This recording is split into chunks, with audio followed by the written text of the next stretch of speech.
Hello everyone, good morning.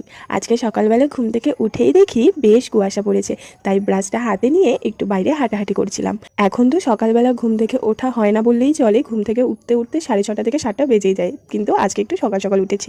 বাড়িতে এসে হাত মুখ ধুয়ে ফ্রেশ হয়ে বিছানাটা গুছিয়ে নিয়েছি। তারপর আজকে অনেক দিন পর সকালবেলা চা আর পাউরুটি খেলাম। আমার চা দিয়ে পাউরুটি খেতে ভীষণ ভালো লাগে। তারপর আজকে আমি প্রথম যাব ইউনিভার্সিটিতে ক্লাস করার জন্য, তাই তো সকাল সকাল স্নান করে রেডি হয়ে নিয়েছি। আমার 9:50 ট্রেন আছে, তো সেই হিসাবে বাড়ি থেকে বেরোতে হবে। তারপর রেডি সেডি হয়ে বাড়ি থেকে বেরিয়েছি, কিন্তু আমি অনেকটা লেট করে ফেলেছি। ভেবেছিলাম ট্রেন হয়তো পাবোই না, কিন্তু অনেক দৌড়াদৌড়ি অনেক খাটনির পর অবশেষে ট্রেনটা পেয়েছি এবং একটা ভালো সিটও পেয়েছি। তাই সিটে বসে বান্ধবীদের সঙ্গে গল্প, তার সঙ্গে বাইরের সুন্দর আবহাওয়া দেখতে দেখতে, আর ভীষণ একটা হাওয়া লাগছিল। রোদ্রুর মধ্যে হাওয়াটা যেন গায়ে লাগলে আরো দারুণ লাগছে।